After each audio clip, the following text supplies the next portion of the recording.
ചില രസം എന്ന് പറഞ്ഞാൽ ഇന്നത്തെ സുവിശേഷത്തിലെ ഈശോ ഭക്ഷണത്തിനിരിക്കുന്ന സമയത്ത് ആളുകള് പിറുപിറുക്കുകയാണ്, ഇവൻ ചുങ്കക്കാരോടും പാപികളോടും ഒപ്പം എന്തിനാണ് ഭക്ഷണത്തിന് ഇരിക്കുന്നതെന്ന് ചോദിക്കുകയാണ്. അപ്പൊ ഈശോ തിരിച്ചു ചോദിക്കും, നിങ്ങളിൽ ആരാണ് തനിക്ക് 100 ആടുകൾ ഉണ്ടായിരിക്കെ അതിൽ ഒരെണ്ണം നഷ്ടപ്പെട്ടാൽ 99നെയും ഒരു സൈഡിൽ നിർത്തിയിട്ട് ഈ നഷ്ടപ്പെട്ട ഒന്നിനെ തേടി പോകാത്ത ആരാണെന്ന് ചോദിക്കണം. എന്ന് പറഞ്ഞാൽ ഈശോ പറയുകയാണ്, എൻ്റെ മനസ്സിൽ യോഗ്യത ഇല്ലാത്തവർ കൂടി വിലയുണ്ട് എന്നുള്ളതാണ്. പാപികൾക്കും ചുങ്കക്കാർക്കും ഒക്കെ എൻ്റെ മനസ്സിൽ, എൻ്റെ ഹൃദയത്തിൽ ഇടമുണ്ട് എന്ന് ഈശോ ഇന്നത്തെ സുവിശേഷത്തിലൂടെ വ്യക്തമാക്കുകയാണ്.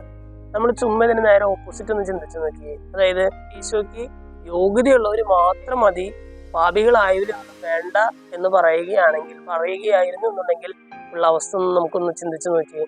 അതായത് നമുക്ക് ആർക്കും ദൈവത്തിന്റെ അടുക്കലേക്ക് കയറി ചെല്ലാനായിട്ട് പറ്റുകയില്ലായിരുന്നു. പക്ഷെ ഈശോ പറയുകയാണ്, ഈ 100 ആടുകൾ ഉണ്ടായിരിക്കെ അതിൽ ഒരെണ്ണം നഷ്ടപ്പെട്ടു പോയാൽ ആ നഷ്ടപ്പെട്ടതിനെ തേടി പോകുന്ന ഇടയനെ തുല്യനാണ് ഞാൻ. അപ്പൊ ഈശോ പറയുകയാണ്, നിങ്ങൾ ആരെങ്കിലും പാപത്തിൽ നിന്നും അനുതാപത്തോടെ തിരിച്ചു വന്നാൽ അനുദപിക്കുന്ന പാപിയെ കുറിച്ച് സ്വർഗത്തിലെ ദൂതന്മാരുടെ മുമ്പിൽ കൂടുതൽ സന്തോഷം ഉണ്ടാകുമെന്ന് ഞാൻ പറയുകയാണ്. നമ്മളൊരു ഇന്നത്തെ സുവിശേഷം ശരിക്കും പറഞ്ഞാൽ നമുക്ക് എല്ലാവർക്കും ഒരു പ്രതീക്ഷ നൽകുന്നതാണ്, പ്രത്യാശ നൽകുന്നതാണ്. കാരണം എൻ്റെ ജീവിതത്തിൽ ഒരു പക്ഷേ ഞാൻ ചില പാപ സാഹചര്യങ്ങളിൽ ഏർപ്പെട്ടാൽ പോലും, ഒരു പക്ഷേ ഞാൻ ചില പാപങ്ങളിൽ വീണാൽ പോലും എനിക്കിനിയും പ്രതീക്ഷയ്ക്ക് വകയുണ്ട് എന്ന് ഇന്നത്തെ സുവിശേഷം നമ്മൾ പഠിപ്പിക്കുകയാണ്.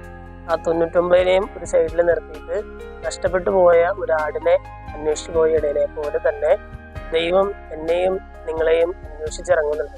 നമ്മുടെ പാപ സാഹചര്യങ്ങളിൽ നിന്നും നമ്മൾ അനുതാപത്തോടെ തിരിച്ചു വരാനായിട്ട് കാത്തിരിക്കുന്ന ഒരു ദൈവം നമുക്കുണ്ട്. ആ മടങ്ങി വരവില് സന്തോഷിക്കുന്ന ഒരു സ്വർഗവും ആ സ്വർഗത്തിന്റെ നാഥനായ ദൈവം നമുക്കുണ്ട്. നമ്മൾ ഇന്നത്തെ സുവിശേഷമായി ചെയ്യുമ്പോൾ നമ്മുടെ പാപങ്ങളിൽ മേൽ അനുദപിച്ച് തിരികെ വരാനുള്ള ഒരു കൃപയ്ക്കായിട്ട് നമുക്ക് പ്രാർത്ഥിക്കാം. ദൈവം നമ്മെല്ലാവരെയും സമൃദ്ധമായിട്ട് അനുഗ്രഹിക്കട്ടെ.